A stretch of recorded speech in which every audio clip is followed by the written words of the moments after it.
নমস্কার, সুরজিৎ মান্না ক্রিয়েশনস চ্যানেলের পক্ষ থেকে তোমাদের সবাইকে সুস্বাগতম। আশা করি তোমরা সকলে ভালো এবং সুস্থ আছো।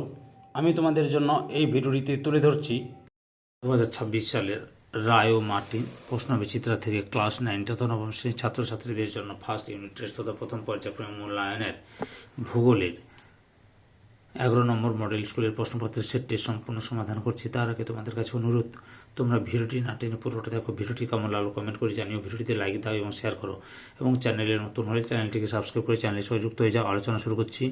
461 নম্বর পেজের 11 নম্বর model school new Barrackpore colony boys high school, এই স্কুলের প্রশ্নপত্রের সেটটি লক্ষ্য করো। একের দাগে বিকল্পগুলি থেকে সঠিক উত্তরটি নির্বাচন করে লেখো। প্রথমেই রয়েছে সৌর বলয়ের সবচেয়ে বড় গ্রহটির নাম হলো অপশান এতে বৃহস্পতি। 2 নম্বর পৃথিবীর নিরক্ষীয় তলের ব্যাস হল অপশান সিতে প্রায় 12,757 কিলোমিটার। 3 নম্বরে উত্তর গোলার্ধের সবচেয়ে বড় দিন এবং ছোট রাত্রি হল অপশান বিতে 21শে জুন। 4 নম্বর মহাবিষুব বলা হয় অপশান এতে 21শে মার্চ। 5 নম্বরে সবচেয়ে উৎকৃষ্ট শ্রেণীর লৌহ আকরিক হল অপশান ডিতে ম্যাগনেটাইট। 6 নম্বরে কালো সোনা বলা হয় অপশান এতে কয়লাকে। 7 নম্বরে সাদা কয়লা বলা হয় অপশান বিতে জলবিদ্যুৎকে। 2 এর দাগে উপযুক্ত শব্দ বসিয়ে শূন্যস্থান পূরণ করো। প্রথমে যে জিপিএস এর পুরো নাম হলো ড্যাশ গ্লোবাল পজিশনিং সিস্টেম। 2 নম্বর পৃথিবী এবং সূর্যের মধ্যে গড় দূরত্ব হলো প্রায় ড্যাশ কিমি, 15 কোটি কিমি। 3 নম্বর 90 ডিগ্রি উত্তর অক্ষরেখা আবর্তন বেগ হলো ড্যাশ 0 ডিগ্রি 0 কিমি, 0 কিমি হবে, 0 মানে 0 কিমি। তারপরে হচ্ছে 4 নম্বর ড্যাশ এর মতানুসারে কোরিলেস বলের প্রভাবে বায়ু ও সমুদ্র শক্তির উত্তর গোলার্ধে ডান দিকে এবং দক্ষিণ গোলার্ধে বাম দিকে গতিবিক্ষেপ ঘটে ফেরলে সূত্র অনুসারে। 5 নম্বরে পৃথিবী যে নির্দিষ্ট পথ ধরে সূর্যকে পরিক্রমণ করে সেই পথটিকে বলা হয় ড্যাশ কক্ষপথ। 6 নম্বরে ভূতাপ শক্তির উৎস হল ড্যাশ উষ্ণ প্রস্রবণ গাইজার। 7 নম্বরে ড্যাশ হলো ড্যাশ হলো সাংস্কৃতিক সম্পদের উৎস মানুষের বুদ্ধি। তারপরে 8 নম্বরে ড্যাশ হলো বৃহত্তম কয়লা উত্তোলনকারী অঞ্চল ঝরিয়া।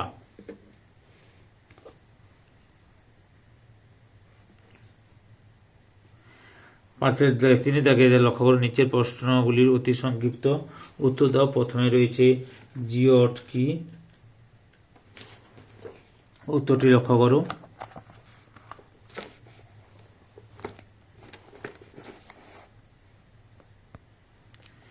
এখান থেকে শুরু করে এতটা পর্যন্ত লিখবে।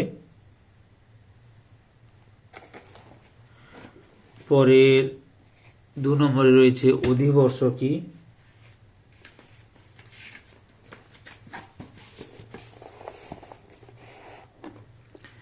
এখান থেকে শুরু করবে।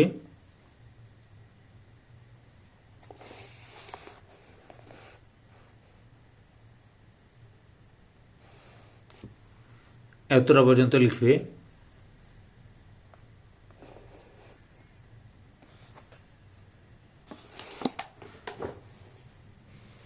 পরের প্রশ্ন রয়েছে 3 নম্বরে সম্পদ কাকে বলে।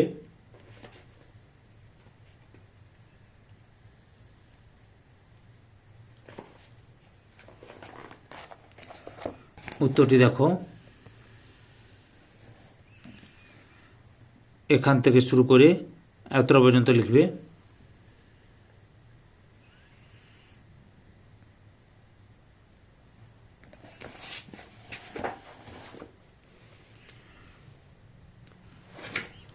চারের দাগে নিচের প্রশ্নগুলি সংক্ষিপ্ত উত্তর দাও, যে কোনো 3টি।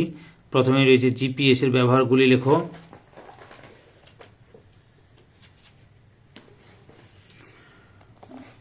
জিপিএস এর ব্যবহারগুলি লক্ষ্য করো। যে সঠিক অবস্থান নির্ণয়, যানবাহন সংক্রান্ত তথ্য, প্রতিরক্ষামূলক কাজ, জরিপ কার্যে। তারপরে রয়েছে ম্যাপ প্রস্তুতিতে, আবহাওয়া সংক্রান্ত তথ্য প্রদান, সঠিক জ্যামিতিক অবস্থান নির্ণয় করতে, দুর্গত এলাকা পরিদর্শন। মোট 8টা কারণ দেখলাম, তার মধ্যে যে কোনো 3টে বা 4টে ভালোভাবে লিখবে। পরে 2 নম্বর রয়েছে পৃথিবীর গোলাকৃতির 3টি প্রমাণ দেখাও।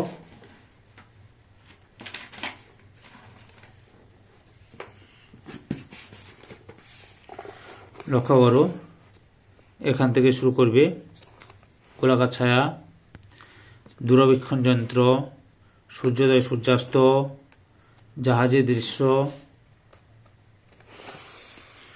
পরপর দেখাচ্ছি, দেখে নাও। যে কোনো 3টি লিখবে, আমি সবগুলো দেখাচ্ছি। এই পারো যদি এই ছবিটা অবশ্যই আঁকবে।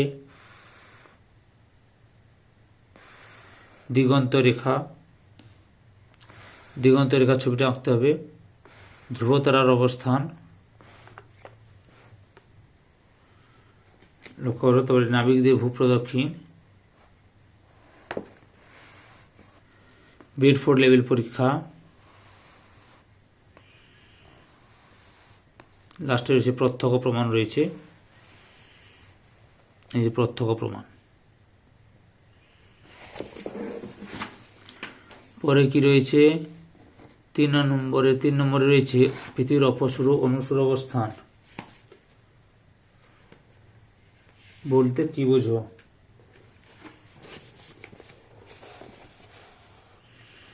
এই যে এখান থেকে শুরু করবে,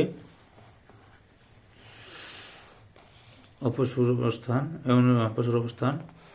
এই ছবিটা দেবে অনুসূর অবস্থান, অর্থাৎ এত পর্যন্ত লিখবে।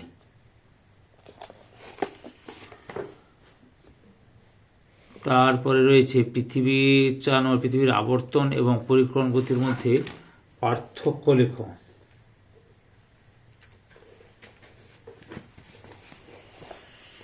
পার্থক্যটি লক্ষ্য করো।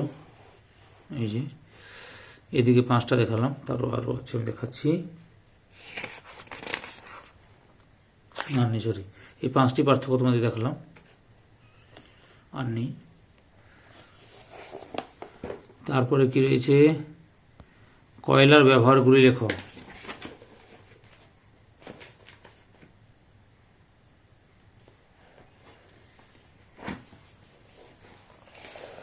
লক্ষ্য করো, কয়লার ব্যবহার এখান থেকে শুরু করবে। পরপর দেখে নাও।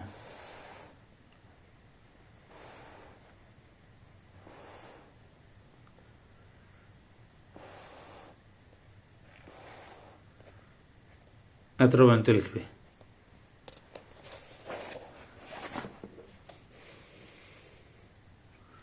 5-এর দাগে যে কোনো একটি প্রশ্নের উত্তর দাও। ঋতু পরিবর্তন কিভাবে ঘটে চিত্র সহ ব্যাখ্যা করো।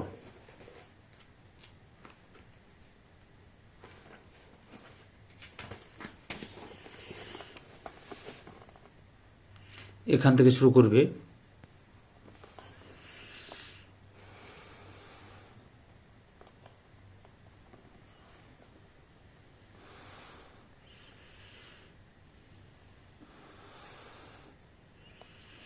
এই ছবিটা দেবে।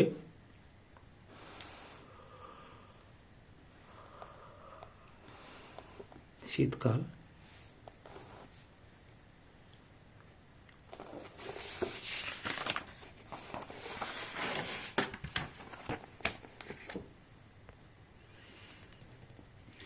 এত পর্যন্ত লিখবে। আচ্ছা, এই পর্যন্ত বুঝতে পেরেছ? ছোটভাবে লিখে নেবে।